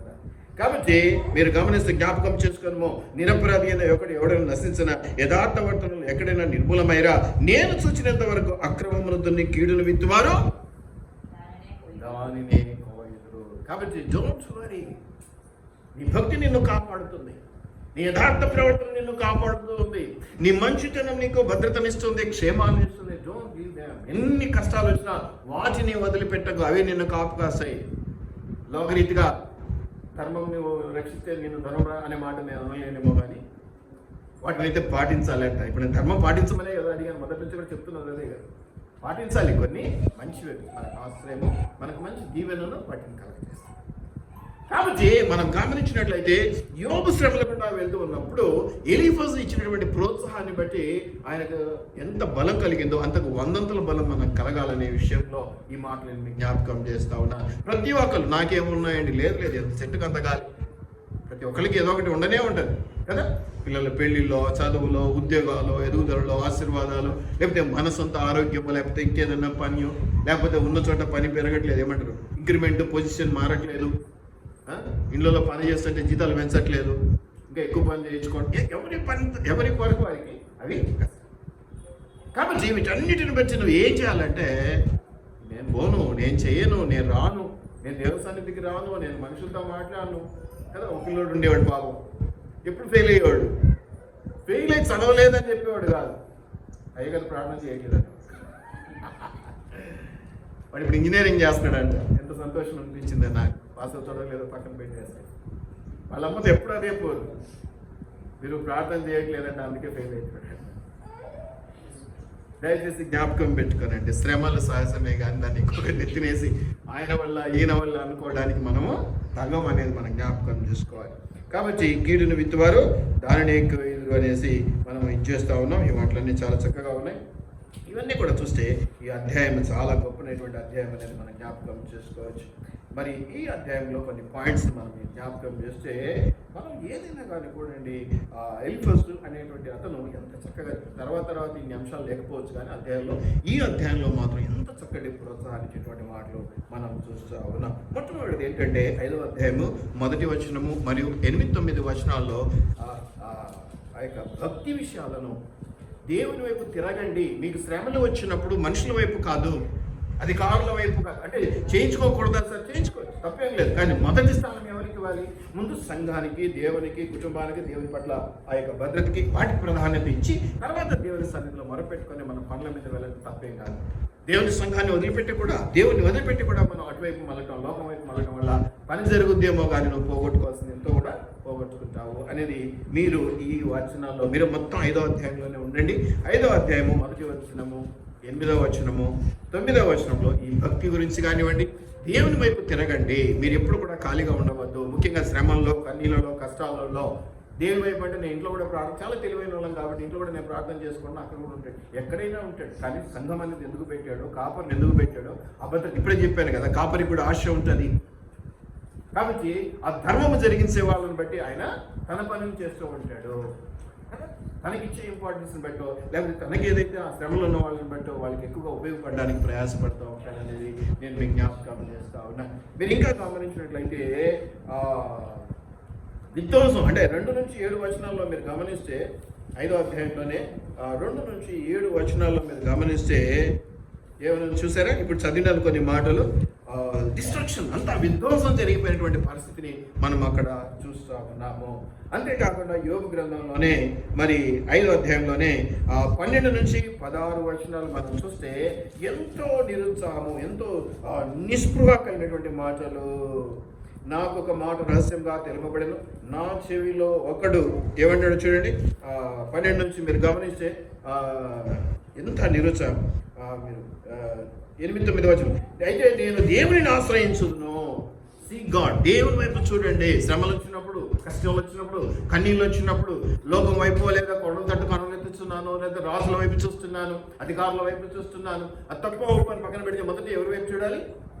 దేవుని వైపు చూడాలి. సీక్. అట్లాగే మీరు 8-9 వచనాల్లో మీరు గమనిస్తే, అయితే నేను దేవుని ఆశ్రయించుదును. చక్కటి మాటలు ఎలిఫస్ జ్ఞాపకం చేస్తా ఉన్నాను. ఎవరిని ఆశ్రయించాలి? సార్ పని పడింది, నాకు అది కావాలి సార్, తప్పులేదు. కానీ మొదట ఎవరికి మొరపెట్టుకోవాలి? దేవుని ఆశ్రయించి దేవునికి మొరపెట్టుకోవాలి. ఇంకేమంటాడు? ఆయన పరిశోధింపజాలని మహాకార్యములను, లెక్కలేని అద్భుత క్రియలను చేయడు. ఎందుకట? మనం అనుకోని రీతిలో ఆయన చేస్తాడు సహాయం. మనం ఎక్స్పెక్టెడ్ సేమ్ ఇలా జరగొద్ది అని అలాంటివి చేసి పెట్టాడు దేవుడు. కాబట్టి అద్భుత ఆశ్చర్య కార్యాలు, మహాద్భుత కార్యాలు చేసేటువంటి దేవునికి మొదట మొరపెట్టుకోవాలి. ఏదైనా చెప్పినప్పుడు అది మంచిగా చెడ్డగా మొట్టమొదటి దేవా ఇదిగో నాకు తలం వచ్చింది, లేదా ఈ పని పడింది ప్రభా, ఈ సహాయం నీ నుంచి మేము ఆశిస్తూ ఉన్నాం ప్రభా, చేస్తా వచ్చేవా నీ ఇష్టం. ముందు అడగటం అయితే తను అడగక ఉండటం మంచిది. అడిగి తీరాలి. అమ్మ శ్వేత నాకు ఇది చేయి అని నేను అడగకుండా చేయలేదు అని నేను అనుకుంటే ఏం లాభం వచ్చింది? మొదట అడిగిన తర్వాత తన పరిస్థితులను బట్టి చేయలేకపోతే, తనకి ఈ పరిస్థితి బాగాలేదండి, తనకు అనుకూలత లేకపోయిందండి, అందుకని చేయలేదండి. దేవుణ్ణి అడగకుండా ఆయన ఆశ్రయం పొందుకోకుండా చేసేది మంచిది కాదండి. ఆయన భూమి మీద వర్షం కురిపించేవాడు, పొలముల మీద నీళ్లు ప్రవహింపజేయవాడు, అట్లు ఆయన దీనులను ఉన్నత స్థలములలో నుంచును. అంతేకాకుండా ఏంటంట? దుఃఖపడు వారిని క్షేమమునకు లేవనెత్తును. దయచేసి జ్ఞాపకం పెట్టుకోండి. ఏ శ్రమంలో కూడా ఎలిఫస్ మాట్లాడుతున్నటువంటి ప్రతి మాట ఈరోజు మీతో నాతో మాట్లాడుతున్నటువంటి మాట. ప్రతి కష్టంలో, ప్రతి కన్నీటిలో, ప్రతి దుఃఖ సమయంలో, ప్రతి వేదన సమయంలో కదా ఎట్లా ఉండాలి, ఏం చేయాలి, దిక్కుదోచని పరిస్థితుల్లో పడిపోతూ ఉంటాం. కాంప్లికేటెడ్ స్థితి వస్తుంది. ఇక ఎవరి అడిగినా ఏమి చెప్పలేని, ఏం చేయలేమండి ఇది కదా. డాక్టర్లు కూడా చివర ఎంత పెద్ద డాక్టర్ అయినా, ఎంత గొప్ప సర్జన్ అయినా, ఎంత ఫేమస్ అయినా, ఎంత చేతి నైపుణ్యం కలిగినటువంటి వాడైనా కొన్ని సందర్భాల్లో నాన్న ఏదో మనం చేయాల్సింది చేసినాం, ఇంకా మిగతా దేవుని వదిలేయాలమ్మా అంటాడు. అవునా కాదు? మనం ఎంత అండి? మనకి ఏం స్కిల్స్ ఉన్నాయి, మనం ఏం చేయగలుగుతాం, మనం ఏం చేయాలి? ఇక మనం ఏమో చేయాలి తెలుసా? ఆయన అంతా చేసినాక మిగతా దేవుడు, మనం మొదటి నుంచి దేవుడిని రావాలి. అవునంటారా కాదంటారా? నేను మొదట స్కిల్ఫుల్, నా జ్ఞానం ఉన్నది, నాకు పలుపడదు, నేను కొంత చేసుకున్నాక మధ్యలో అప్పగిస్తానంటే మధ్యలో ఇచ్చేది నాకెందుకు అంటాడు. నీ ఎంగిలి నాకెందుకు అంటాడు. ఎంగిలి చేసిన కొంతమంది ఇష్టపడి, నువ్వు ఆల్రెడీ మొదలు పెట్టుకున్నావు, నువ్వు చేసుకోకపోండి. అలా అనిపించుకోకుండా మొదటి నుంచి ఆయన మీద ఆధారపడడం నేర్చుకుంటే ఎలిఫస్ మాటల్లో ఉన్నటువంటి ధైర్యం ఎంతో మనకు అర్థమైపోతుంది. మనం కూడా అలా ప్రోత్సహించబడతాం అనేది మనం జ్ఞాపకం చేసుకోవాలి. తర్వాత ఇంకా చాలా మాటలు ఉన్నాయి. మీరు గమనించినట్లయితే డిసిప్లిన్, క్రమశిక్షణ అనేది చాలా అవసరం.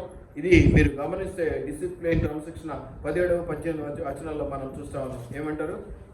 17-18 వచనాల్లో మీరు గమనిస్తే, దేవుడు గద్దించు మనుషుడు ధన్యుడు. డిసిప్లిన్ లేకుండా కాబట్టి సర్వశక్తుడగు దేవుని శిక్షను తృణీకరింపకము. ఆయన గాయపరిచి గాయము ఖర్చును, ఆయన గాయము చేయును, ఆయన చేతులే స్వస్థపరచును. Don't worry. అది ఎందువల్ల వచ్చిందైనా కూడా, నీ తప్పు వల్ల వచ్చిందైనా అంటాను నేనైతే. ఏమంటాను? ఒకవేళ నీ తప్పిదం వల్ల శ్రమ వచ్చినట్టు ఉంటుంది. దేవుడు తప్ప ఏం చేస్తాం మరి? మానవులం, భక్తి బలహీనులం, జరుగుతూ ఉంటాయి కొన్నిసార్లు. కాబట్టి కొన్నిసార్లు మన ఆశను బట్టో, లేకపోతే అతుల పరిస్థితులను బట్టో తప్పు జరుగుతాం. ప్రతి దానికి పరిష్కారం ఎవరి దగ్గర ఉంది? ప్రతిదీ కూడా క్షమించగలిగినటువంటి వారు ఎవరు?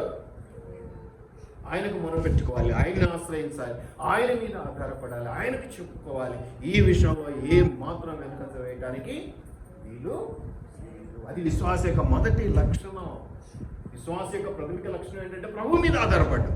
అలాగని ప్రభావాన్ని పిలిచి ప్రతి వాడును పల్లవరాజ్యంలో ప్రవేశించలేడు, కానీ తండ్రి చిత్త ప్రకారం చేయవాడే పల్లవరాజ్యంలో ప్రవేశించి. ఊరికే ప్రభావ కూర్చుంటే తండ్రి కేసు తండ్రి కదా, పిల్లలకు ముచ్చటగా ఏసు అని పేరు పెట్టుకుని ఏసు అని పిలిస్తే అన్నిసార్లు పిలిచి నా నామముని వ్యర్థముగా ఉచ్చరింపకండి అంటాడు.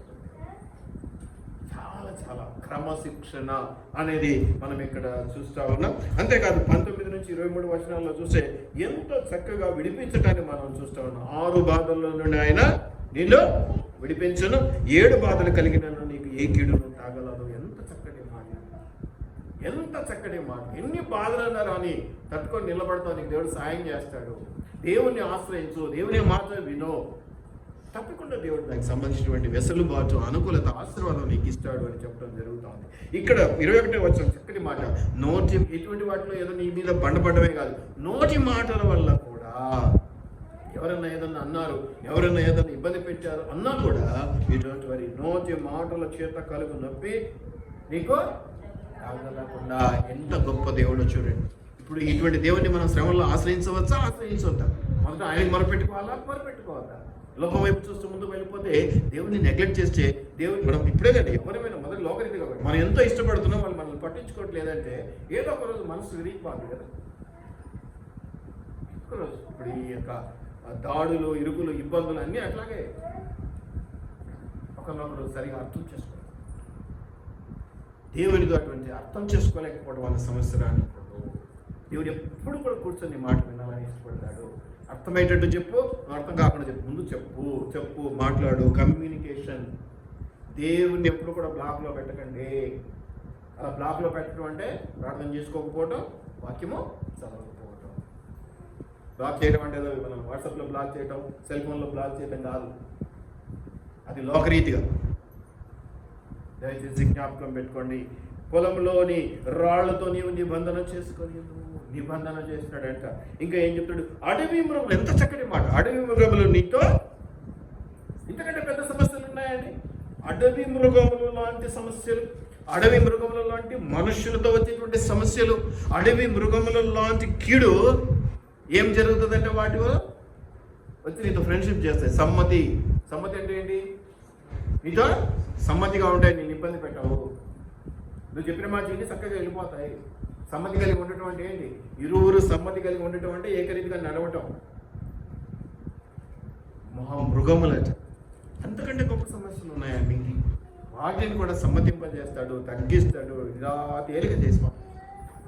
రాళ్లతో నిబంధన చేసినాడు. ఇంత గొప్ప ఆశీర్వాదం ఇచ్చేటువంటి దేవుని మనం మొదట మొరపెట్టుకొని ఫీల్డ్లోకి తీసుకొచ్చుకోకపోతే, సమస్యల్లోకి ఆయన ఆహ్వానించకపోతే, మన సమస్యను తీసుకెళ్ళి ఆయన ఎదురు కుమ్మరించకుండా నేనేదో చేసుకుంటున్నాను అని తలంపులో ఉండిపోతే చివరికి నష్టపోయేది ఎవరో తెలుసా? మనమే పూర్తిగా. అది మంచి చెడ్డ ఇంకేం కాదు. నా తండ్రి ఆయన, నా తండ్రి కాబట్టి నేను ఏదైనా చెప్పుకుంటా. చేస్తాడో చేయడం ఆయన, జరిగించడం ఆయన చెప్తాడు. ప్రతి సమస్యకి ఆయన దగ్గర పరిష్కారం ఉన్నది. ఆలస్యంగా చేయవచ్చేమో కానీ అలసత్వం అంటే నెగ్లెక్ట్ చేసే దేవుడు అయితే కాదు. ఇది మనం ఎప్పుడు చెప్పుకునేటువంటి మాట. ప్రేమటువంటి దేవుడు మీ ద్వారా మనం గమనించుకుందాం. అడవి మృగములు నీతో సమ్మతిగా నిండును, ప్రళయమును క్షామమును వచ్చినప్పుడు నీ వాటిని. ప్రళయములు అంటే మనం వచ్చిన వర్షాలు, ఉధృతి కదా, తుఫాన్లు, వణికిపోయి బయటికి వెళ్ళకుండా కూర్చొని మనకు మెసేజ్లు హైదరాబాద్ ఏమైనా పంపిస్తున్నారు కదా, మీరు మోడరేట్ వర్షం పడుతుంది, చాలా జాగ్రత్తగా తిరగండి, బయటికి పని నుంచి పోండి, లేకపోతే పోవాకండి అని ఏదో హెచ్చరికలు వస్తున్నాయి కదా మెసేజ్లు ఈ మధ్య కాలం. కాదు ఏమిటమ్మా, ఏమంటా ప్రళయంలో వచ్చిన నీవా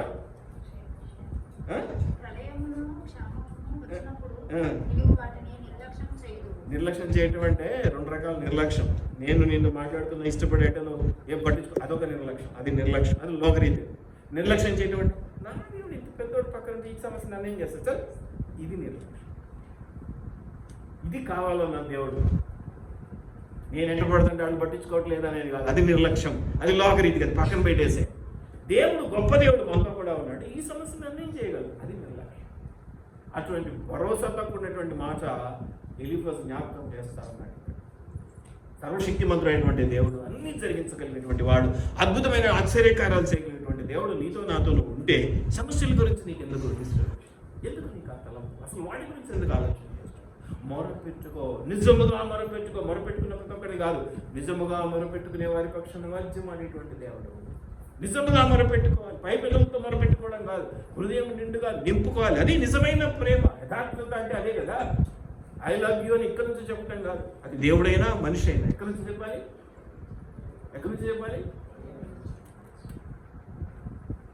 ఇక్కడి నుంచి వచ్చే ప్రతి మాట యథార్థమైనటువంటి మాట, అది మంచిది. నీకు అది ఇష్టం లేకపోవచ్చు, ఇష్టం కావచ్చు, నీకు అది చెవులకు వినడానికి సొంపుగా ఉండవచ్చు, ఉండకపోవచ్చు, బట్ యథార్థమైనది. పెదవులతో తీపి, ఎప్పుడు కూడా ఏంటంటే దువ్వటం బావటం, పొగటం, పైకెత్తటం, దానివల్ల పెద్ద ఉపయోగం. దయచేసి జ్ఞాపకం పెట్టుకునండి. ప్రళయమును క్షామమును వచ్చినప్పుడు వాటిని నిర్లక్ష్యం చేయదు. అడవి మృగంలో నీవు ఏమాత్రం భయపడవు. మొదటి సమ్మతి చేస్తా అన్నాడు, రెండవది ఏమాత్రం భయపడవద్దు. నేను అడవి మృగాలను పెద్ద సమస్యల కింద పోల్చుకుంటే వీటి గురించి నువ్వు ఏమి భయపడవద్దు. ఏం జరుగుద్దో, నా భవిష్యత్తు ఇదిగో ఉద్యోగం లేదు ఏం జరుగుద్దో, లేకపోతే పిల్లలు లేరో ఏం జరుగుద్దో, లేకపోతే ఇదిగో గర్భిణీ స్త్రీని నాకు డెలివరీ టైం ఏంటి ఏం జరుగుద్దో, టోటల్ అది ఏ ఆందోళన నీకు అవసరం లేదు. ఏంటి, నీవు భక్తిపరుడవైతే, నీవు భక్తిపరురాలవైతే, నువ్వు యథార్థ ఏం చెప్పాడు, 3 మాటలు చెప్పాడు. భక్తి, యథార్థ ప్రవర్తన, నీకు నిరీక్షణ ఆధారం. నువ్వు భక్తిపరుడవే కదా, నువ్వు యథార్థపరుడవే. ఇది దేవుడే చెప్పిన మాట, ఎలిఫజ్ చెప్పట్లా. మొదటి అధ్యాయంలో దేవుడే చెప్పేశాడు ఏమని, యోబు చాలా నీతిపరుడు, యథార్థపరుడు, భయభక్తులు కలిగినటువంటి వాడు. కాబట్టి డోంట్ వరీ, ఈ 3 నీకు ఉన్నట్లయితే సమస్యలు వచ్చి పోతుంటాయి. నీకు సమస్యలు రావని ఎవరు చెప్పినా నమ్మకండి, సమస్యలు వస్తాయి. కానీ వాటి గురించి నువ్వు భయపడవలసిన పని లేదు, వాటి గురించి నువ్వు అధైర్యపడవలసిన పని లేదు. ఎంత పెద్ద సమస్య అయినా దేవుడు వస్తాడు, నువ్వు ఆహ్వానించు. ఎవరినైనా పిలవంది అమ్మైనా పెట్టదా, అడగంది అమ్మైనా పెట్టదు అన్నట్టుగా నువ్వు పిలవకుండా మాత్రం ఎవరు కాపరి కూడా రాడు, దేవుడు కూడా రాడు. ఈవెన్ నీ తల్లిదండ్రులైనా నువ్వు చెప్పకపోతే కొన్నిసార్లు ఇంటర్ఫేర్ కాలేదు. అన్నిటి కాకపోయినా కొన్ని విషయాల్లో సరే చూద్దాం, వాళ్ళు చెప్తే అడిగితే ముందుకు వెళ్దాంలే అన్నాం.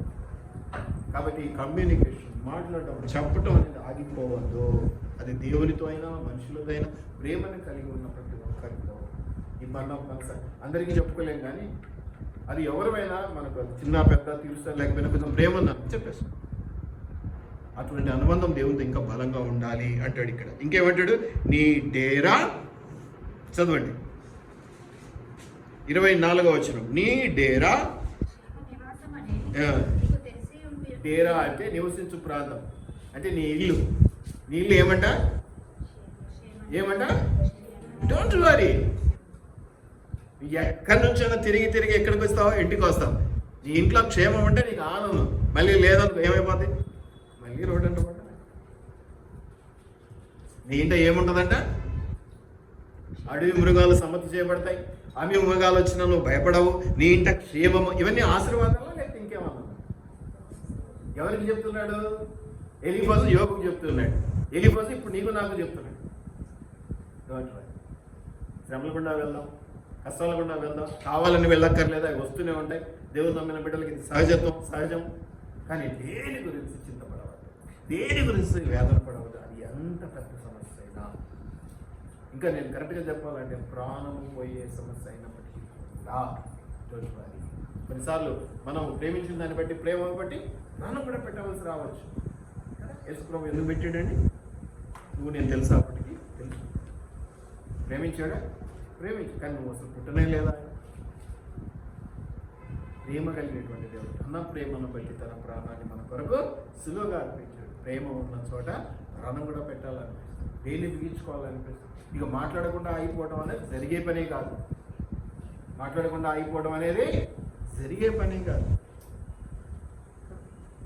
అటువంటి వారిగా మనం ఉంటే, అటువంటి భయము, భక్తి, యథార్థత, ప్రేమ కలిగినటువంటి బిడ్డలుగా మనం ఉంటే, మనం ఏ విషయంలో కూడా, ఎట్టి శ్రమలు ఉన్నప్పటికీ కూడా, ఎట్టి అనారోగ్య పరిస్థితులు ఉన్నప్పటికీ కూడా, ఎట్టి ఉద్యోగ సమస్యలు ఉన్నప్పటికీ కూడా మనం దేనికి జంకవలసిన పని లేదు. నీ కుటుంబం గురించి, నీ పిల్లల గురించి డోంట్ వరీ. నీ ఇల్లు క్షేమం కలిగినటువంటి ఇల్లు అంటే ఏంటి అర్థము? అన్ని శక్తి, అన్ని మంచి బాగున్నట్టేనా లేదా? అంటే నీ భర్త బాగున్నాడు, నీ భార్య బాగుంది, నీ పిల్లలు బాగున్నారు, ఆ ఇంటికి వచ్చిపోయే బంధువులు బాగున్నారు, స్నేహితులు బాగున్నారు, అంతా ఎవ్రీథింగ్ సెటప్ జరిగిపోయిందనా కాదా? దయచేసి జ్ఞాపకం పెట్టుకోనండి, ఇవన్నీ జరగాలంటే ఆ 3 ఉండాలి. ఏంటంట? దేవుని యెడల భయము, భక్తి, యథార్థత. మనుషుల పట్ల కూడా ఉంటేనే నీకు అది ఆశీర్వాదం.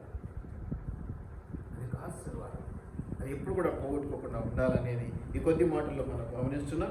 మరి ఇంకా ఏమిటంటే, నీ ఇంటి వస్తువులను నీవు లెక్క చూడగా ఏది నువ్వు పోయి ఉండదు. ఒక్కొక్క భరోసా, ఒక్కొక్క ఆశీర్వాదం చెప్పుకుంటూ వస్తున్నాడు. వస్తువులు ఇవన్నీ లిటరల్గా కంటికి కనిపించేటివి, కానీ నేనేమంటానంటే నీకు ఏది నష్టం పట్టలేదు. నీ ఇంట్లో క్షేమం ఉంటుంది, నీకు ఎప్పుడు కూడా నష్టం అనేది కలగనివ్వడం. ఎక్కడో ఒక చోట ఎంతో కొంత ఏదో ఒక రీతిగా నిన్ను ఉత్సాహపరిచి, బలపరిచి, ప్రోత్సహిస్తూనే ఉంటాడు దేవుడు. నష్టం కలిగితే నిరుత్సాహపడతాం. కాబట్టి ఏం చేస్తాడో తెలుసా? దేవుడు నష్టం నీకు కలగనివ్వడు. అది వస్తువు రూపేనా కావచ్చు, ఇంకేదైనా రూపేనా కావచ్చు, ఇంకేదైనా రూపేనా, ఒకటే టూకీగా చెప్పి నీకు నష్టము రానివ్వడు. నీ ఇల్లు క్షేమంగా ఉంటుంది. ఏ అడవి మృగమైన నీతో సమ్మతి పడుతుంది. ఏ అడవి మృగాన్ని చూసి కూడా భయపడక్కర్లేదు. ఏ సమస్యను చూసి కూడా బిమ్మేలెక్కగా విత్రుపోవాల్సిన పని లేదు, టెన్షన్ పడాల్సిన అవసరం లేదు. ప్రతిదీ కూడా దేవుని మొరపెట్టుకోవాలి, దేవుని నుంచి సహాయము తీసుకోవాలి. దాని ద్వారా నువ్వు బలపరచబడతావు అనేది నీకు ఇక్కడ తెలియజేయబడతావు. నీ ఇంటి వస్తువులను లెక్క చేయగా ఏది పోయి ఉండదు, మరియు నీ సంతానము విస్తారమగును. ఆదాం విషయంలో అది అబ్రహాం విషయంలో మనం చూసాం కదా. ఇస్సాకుని ఇచ్చాడు, తర్వాత ఇచ్చాడు 12 మంది అట్లా ఎంత ఇప్పుడు ఇజ్రాయేల్ ఎట్లా అయిపోయారు. కాబట్టి నీ పిల్లల గురించి నువ్వు ఏమీ దిగులు పడకు. ఒక్కటే వాగ్దానం. ఏమి ఇచ్చాడమ్మా? వాగ్దానం ఏముంది? విస్తారమగునంటే వృద్ధి చెందునని. ఆదికాండం 1వ అధ్యాయంలో మీరు ఫలించి విస్తరించి అభివృద్ధి చెందుండ్రి.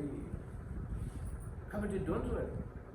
ఈ శ్రమలు, ఈ కష్టాలు, ఈ కన్నీళ్ళు నాకే ఎందుకు వచ్చింది ఏమొద్దు. తల వచ్చి ఏది చెప్తే విధేయత చూపించు వారి పట్ల మనుషులమే ప్రేమ చూపిస్తుంది. మాట వినే వారి పట్ల మనుషులమే. ఏం చెప్పినా ఏమన్నాడండి, బాగా చేస్తాడండి. ఏ పనైనా చెప్పడానికి ఉత్సాహం చూపిస్తాం. ఇంకా వాడినే పట్టుకుంటాం. పేరు మాటికి సమ్మక్కనే గుర్తుకొస్తుంది. ఎందుకంటే అన్ని పనులు చేస్తాం. మరి దేవుడు ఇంకా ఎంత ప్రేమిస్తాడు. మనుషులమే ఒక్కసారి ఆ విధేయత చూపిస్తే దానికి పడిపోతామే మనుషులమే. నువ్వు దేవుని పట్ల విధేయత, క్రమశిక్షణ, యథార్థత, మాట వినే తత్వం నువ్వు కలిగి ఉంటే నీకెవరికి ఎవరికి ఇస్తాడు ఆశీర్వాదం. చూడండి ఎన్ని ఆశీర్వాదాలు ఎలిఫస్ గుర్తు చేస్తా ఉన్నాడు. Don't worry.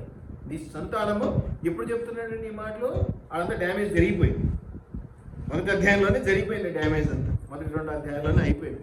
ఇక్కడ మొదలు పెట్టాడు. అంత కోల్పోయినోడు దుఃఖంలో ఉంటే నీ సంతానం విస్తరించున్నాడు. అది గట్స్ అంటే కాపర్ల గట్స్ అట్లా ఉంటాయి. నీకు జరగదు కూడా జరుగుద్దమ్మా, డోంట్ వరీ అనేస్తారు. ఎందుకంటే అక్కడ సమస్తము చేయగలిగిన సామర్థ్యం కలిగినటువంటి దేవుడు. నన్ను బట్టి కాదు, నా బలాన్ని బట్టి నీకు జరుగుద్దా ఆలోచించాలి అని నేను చేయగలనా లేదా కాదు. నేను నమ్మేది ఎవరిని? అన్నీ చేయగలిగినటువంటి దేవుడు. కాబట్టి నీకు అది అవసరం. ఇస్తాడు. పో నమ్మకంగా ఉండు, దేవుని ప్రేమించు, భక్తితో ఉండు, భయంతో ఉండు, ఇస్తాడు. ఎక్కడి నుంచి వచ్చిందండి ఆ భరోసా? ఎక్కడి నుంచి వచ్చిందండి ఆ ధైర్యం? ఈరోజు నా వాక్యానికి నేను పెట్టుకున్న పేరేంటో తెలుసా? బ్లెస్డ్ అష్యూరెన్స్, దీవెనల భరోసా. ఎట్లకు వెళ్ళినప్పుడు తెలుస్తుంది మీకు టైం. దీవెనల భరోసా. ఈ పాట ఉంది, blessed assurance Jesus is mine. ఇంగ్లీష్లో మంచి అది ఉంటే మీరు చివరిలో ఆన్లైన్లో పెట్టండి.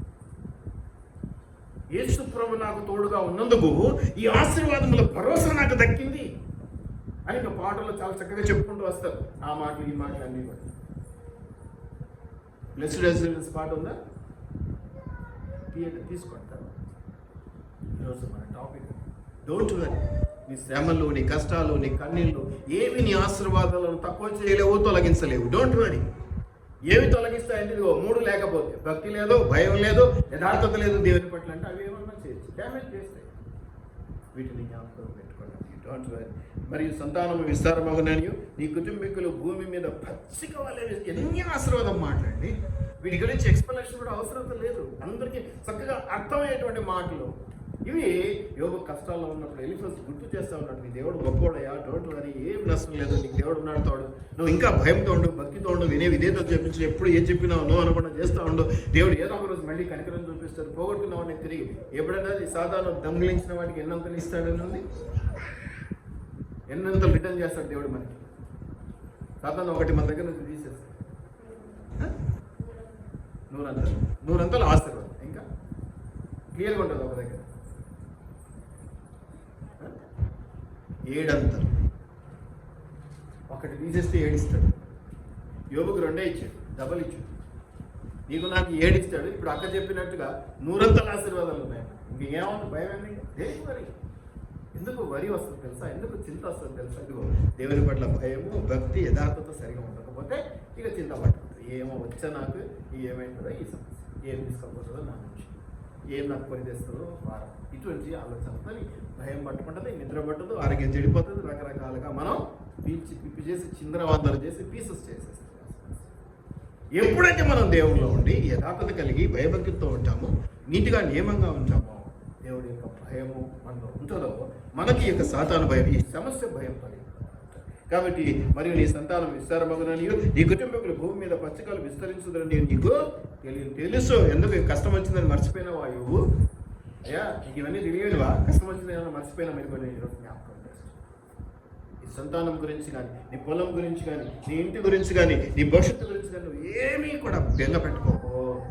ఒక్కటి మాత్రం నేను చేస్తా ఉన్నా, ఏంటంటే దేవుని పట్ల భయభక్తులు, యథార్థ ప్రవర్తన, దేవుని ప్రేమించే గుణాన్ని మాత్రం ఎప్పటికీ వదిలిపెట్టుకోకు. ఎప్పటికీ వదిలిపెట్టుకో. మన ఈ మధ్య ఒక స్టోరీలో మనం చదువుతా ఉన్నాం, ఒక తేలు నీళ్ళలో పడి కొట్టుకుపోతుంది. ఒక యోగి తన ఫ్రెండ్తో పోతూ పోతూ అది చూసిన తర్వాత దాన్ని తీసే ప్రయత్నం చేస్తున్నాడంట నీళ్ళల్లో నుంచి. తీసేదానికి ముట్టుకున్న ప్రతిసారి తేలు పుడుతుంది. ఈ కథ మనం చిన్నప్పుడు కూడా చదువుకున్నాం, మారల్ సైన్స్లో చదువుకున్నాం. ఈ ఫ్రెండ్ విసుకుంటున్నాడండి, ప్రతిసారి కొడతాను ఎందుకు ముట్టుకుంటావు అంటే, ఎట్లాగట్లా దాన్ని తీసే వరకు ఎన్నిసార్లు అయినా కొట్టినాను తీస్తానే అంతా తీసి దాన్ని బయట పెట్టినాక ఆ చివరిసారి కూడా కుట్టిందేమో. అప్పుడు ఆ ఫ్రెండ్తో ఈయన అన్నాడంట, ఆ తేలుకు కుట్టడం అనేది సహజ గుణం, అది పుట్టుకతో వచ్చింది, కుట్టకపోతే అది తేలు కాదు. మరి అది అంత విష జంతువు, క్రూర జంతువు, దాన్నే అది ధర్మాన్ని మర్చిపోకుండా అది చేస్తాయే. మరి నేను యోగిని, మంచివాడిని, దేవుడు నమ్మిన వాడిని, మరి నేనేం చేయాలి? నేను ఈజీగా నా ప్రవర్తనను వదిలిపెట్టొచ్చా? నా గుణాన్ని, నా క్యారెక్టర్ని వదిలిపెట్టొచ్చా అన్నాడు. దయచేసి శ్వాసలుగా అందరం మనుషుల్లో మనం, ఈవెన్ నేను కూడా అని నేను అనటం లేదు, కానీ దేవుని ప్రేమతో నేను కొట్టేటట్టు ఒక కుటుంబంలో ఎటుంటుందండి సంసారం? కొట్టుకోవాలా, ఇట్టుకోవాలా, మళ్ళీ ఏం చేస్తే టీ పెట్టినవా, నీకు టీ పెట్టడమే చేత కాదు అనాలి, మళ్ళీ అన్నాక టీ పెట్టు అలా. అంతేనా జరిగేది? ఇదేనా? ఎప్పుడు టీ వేయడం సరిగా రాదు, పత్తి అన్న ఎక్కువ వేస్తాం, షుగర్ అన్న ఎక్కువ వేస్తాం అని కొట్లాడతారు. మళ్ళీ గంటకే టీ పెట్టు కలిసి కూర్చొని మాట్లాడుతున్నాం. అది రియల్ లవ్ దేవుడు మనకు నేర్పించింది. అలా ఉండాలి. అలా ఉండాలంటే ఇక్కడ ఎంత దేవుడు ప్రేమ, మనుషుల పట్ల కూడా ప్రేమ. ఆ ప్రేమను పోగొట్టుకుంటే మళ్ళీ సంపాదించాలి. ఈరోజు నీకు ఆరోగ్యం ఉండో, అందం ఉండో, లేకపోతే డబ్బు ఉండో, అవతలలో నీకు చీపుగా అనిపించవచ్చు, కానీ రేపొద్దున సూది అవసరత సూదిదే, కత్తి అవసరత. ఈరోజు సూది పక్కకు మన దగ్గర కత్తి నువ్వు అన్నావు, రేపొద్దున ఇంకేదన్నా సూది అవసరత పడాలి, సూది నీకు పలకాలంటే ఎప్పుడు పలుకుతుంది? ఎందుకు పలుకుతుంది? దయచేసి జ్ఞాపకం పెట్టుకోండి. నీ కుటుంబీకులు భూమి మీద పచ్చిక వల్ల విస్తరించదని నీకు తెలియను. ఇక చివరి మాట, వాటి కాలమున ధాన్యపు పనులు. ఎంత గొప్ప ఆశీర్వాదం నీకున్నది, ఎంత గొప్ప మేలు నీకున్నదో దయచేసి జ్ఞాపకం పెట్టుకో. ఆ శ్రమలను బట్టి చింతించవద్దు, డిప్రెషన్ గురి కావద్దు, బలహీనపడవద్దు.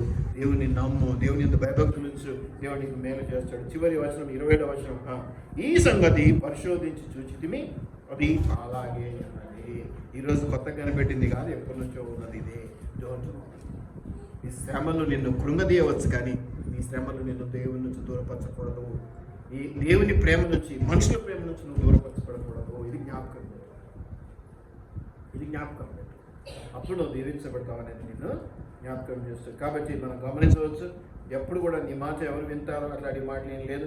కోపమాస్తి అనేది ఎప్పుడు పెట్టుకోకూడదు. అవి మరణం తెచ్చి పెడతాయి, అవి కీడును తెచ్చి పెడతాయి. ఇప్పుడు అవి దేవునికి చాలా వరకు ఇష్టం లేనటువంటివి, కోపము మరియు అసూయ. తర్వాత మూర్ఖులు, వారి పిల్లలు మరణాన్ని, కష్టాన్ని ఎవరికి వస్తున్నాయంటే మాట వినకుండా దేవుని భయభక్తులుగా ఉండడం, ఎప్పుడు కూడా ఏముందిలే అనుకొని వెళ్ళిపోయే వాళ్ళు మూర్ఖులు. ఆ మూర్ఖుల పిల్లలకు ఏమొస్తుందంటే మరణం వచ్చే అవకాశం ఉన్నదని ఇక్కడ మనం చూస్తూ ఉన్నాం. తర్వాత మనమే కష్టాన్ని తెచ్చుకుంటాం కొని, అది ఇప్పుడు కూడా దేవునికి అప్పగించవలసినది. ఒకటి. రెండవది, స్పీక్ టు లార్డ్. అంటే ఎప్పుడు కూడా దేవునితో మాట్లాడుతూ ఉండాలి. మనల్ని ప్రోత్సహించే వారితో మనం మాట్లాడుతూ ఉండాలి. మనల్ని బలపరిచే, ఎప్పుడు కూడా ఆ ప్రోత్సహించే వారిని, బలపరిచే వారిని మనం వెంటపడుతున్నారని మనం దూరం పెట్టడం మొదలు పెడితే, నీకు అవసరమైన నువ్వు డిప్రెషన్లోకి వెళ్ళిన రోజున ఏ ఒక్కడు నిన్ను వచ్చి ప్రోత్సహించాలి. ఖచ్చితంగా వాళ్ళని మనం మెయింటైన్ చేయాలి. వాళ్ళ వల్ల మనకి మేల గీడ పక్కన పెట్టి మనల్ని ప్రోత్సహిస్తున్నారు, మనం బలపరుస్తున్నారంటే ఖచ్చితంగా మనం అందరం మనుషులమని మన కుటుంబం మనల్ని మెయింటైన్ చేస్తుందా? పోగొట్టుకోరు. ఎందుకు? వాడు చెడ్డోడైనా, ఎంత చెడ్డ కొడుకైనా మాడితే బాగున్నాను అనుకుంటారు, కానీ పోతే బాగుండని ఏ కుటుంబంలో. దయచేసి జ్ఞాపకం పెట్టుకోనండి. కాబట్టి దేవుడు దీనులను ఉద్ధరిస్తాడు, దీనులను, దుష్టులను గద్దిస్తాడు. ఇవన్నీ కూడా మనకి పాయింట్స్లో గమనిస్తూ ఉన్నాం. ఆశీర్వదిస్తాడు. అద్భుతమైన మామూలు ఆశీర్వాదాలు కాదు, అద్భుతమైన ఆశీర్వాదాలు మనం జ్ఞాపకం చేస్తాం. నీ పిల్లలు దీవించబడతారు. నీవు ఓల్డ్ ఏజ్లో కూడా, అంటే వృద్ధాప్యం మందు దీవించబడతావు. తర్వాత జంతువులు కలిగే మహా కష్టాల నుంచి కూడా నీకు సమర్థ దొరుకుతుంది. క్రమశిక్షణ కలిగి ఉండాలి అనేది మనం ఇక్కడ చూస్తున్నాం. అపవాదుల నుంచి దేవుడు నిన్ను సురక్షితపరచు. బట్టి అపవాదిగా సాతాను నుంచే నీకు భద్రత కాదు. నోటి మాటలు, అపవాదులు అంటే ఏంటంటే నోటి మాటలు, అపనిందలు, వాటి నుంచి కూడా దేవుడు నిన్ను క్షేమపరుస్తాడు. కాబట్టి ఏ భయం నీకు అక్కర్లేదు. భయం అంటే నేను ఒకటే చెప్తాను, భయం అంటే ఏంటో తెలుసా? నీ నాశనం నువ్వు తెచ్చుకున్నాడు. భయం వద్దు, దేవుని భయభక్తులతో బతుకుదాం. దేవుడు దీవిస్తాడు, నీకున్న కష్టాలన్నీ దేవుడు తీరుస్తాడు. ఏ ఒక్కటి కూడా వదిలిపెట్టవద్దు. లిస్టు చదవండి దేవుని దగ్గర, కానీ ఆ చదివే ముందు ఒకటి గుర్తుపెట్టుకోండి, ఆయన ప్రేమను మీరు యాక్సెప్ట్ చేస్తారా? భయభక్తులతో ఉన్నారా? యథార్థంగా ఉన్నారా? వినగల చెవులు దేవునికి ఉన్నాయి, చెప్పగలిగిన నీకు ఉండాలి అంటే మీ ఇద్దరి మధ్య లింక్ సరిగా ఉందా? రోడ్డు మీద పోయి ప్రతి ఒక్కరికి మనం ఏం చెప్పుకోలేం, నిజంగా ఇష్టపడే వాళ్ళకి చెప్పుకుంటాం. ఆ ఇష్టాన్ని అనేది మనం మెయింటైన్ చేయగలిగేటువంటి రోజున ఒట్టిగా మెయింటైన్ చేయగలిగా ఇంకా పెంచుకోవాలి. దినదినము ఆ దేవుని పట్ల నీకుండే ప్రేమ పెరుగుతూ రావాలి. అందుకే దేవుడు అనేక అద్భుతాలు ఆశ్చర్యకారాలు చేస్తూ ఉన్నాడు. అలాంటి దీవెనతో మీరు నింపబడును గాక. మీ కష్టాల్లో కన్నీళ్లు దేవుడు తీసివేయను గాక. మీకు సమస్తము విమోచనగా ఇచ్చి ఆ విమోచనంలో నుంచి వచ్చినటువంటి ఆనందాన్ని, సంతోషాన్ని, స్వాతంత్రాన్ని మీరు అనుభవించలాగిన దేవుడు మిమ్మల్ని స్థిరపరచును గాక. ప్రార్థన చేసుకున్న ప్రభా నీకు వందనాలు. ఇదిగో నైనా కష్టాలు, కన్నీళ్ళలో, ఇరుకుల్లో, ఇబ్బందుల్లో ఉన్నటువంటి ఇజ్రాయేలీలను పోయిన ఆదివారం జ్ఞాపకం చేసుకున్నాం. మరి ఎర్ర సముద్రం లాంటి, ఫరో సైన్యం లాంటి ఆ గొప్ప సమస్యలు మధ్యలో వాళ్ళు ఇరుక్కున్నప్పుడు వాళ్ళని ఎలా కాపాడేమో మేము చూస్తా ఉన్నాం. అట్లాగే నాయన ఏ విధమైనటువంటి పాపం ఎరిగినటువంటి వాడు, తప్పు చేయనటువంటి వాడు, నీతిమంతుడు, యథార్థ ప్రవర్తన కలిగినటువంటి వాడు, భయభక్తులతో ఉన్నటువంటి వాడు నీ పట్ల అటువంటి యోగకు కలిగినటువంటి కష్టాలను ఎలాగ తీర్చి రెండింతల ఆశీర్వాదం వచ్చావు. ఒక ఎలిఫస్ మాటల్లో 5వ అధ్యాయంలో మేము గమనించినాం. నిజంగానే మా కుటుంబాలు దీవించబడుతూ ఉన్నాయి, మా పిల్లలు దీవించబడుతున్నారు అయ్యా, మా యొక్క పొలాలు దీవించబడుతున్నాయి, మా ఇల్లు నైనా నా ప్రభావ మా యొక్క నివాసము సంతోషంగా ఉన్నది, సమాధానంతో ఉన్నది అయ్యా, స్థిరంగా ఉన్నది అనేది మేము జ్ఞాపకం చేసుకుంటూ ఉన్నాం. నైనా నీ పట్ల మా నిబద్ధత ఏమిటో, మా యథార్థత ఏమిటో మేము పోగొట్టుకోకుండా కష్ట సమయాల్లో కనీక సమయం మరీ ఎక్కువగా నీ మీద ఆధారపడ్డాం. మొట్టమొదటి మేము కష్టాలు వచ్చినప్పుడు, కన్నీళ్ళు వచ్చినప్పుడు లోకం వైపు చూస్తాం, అది కాదు, నీ వైపు చూడడానికి, నీ మీద ఆధారపడడానికి మరి ఎక్కువగా మేము నేర్చుకునేలా సహాయం చేయమని నజరుడైన యేసు నామంలో అడిగి వేడుకొని ప్రార్థిస్తూ ఉన్నాం మా పరలోకపు తండ్రి. ఆమేన్. దేవుడికి మహిమ.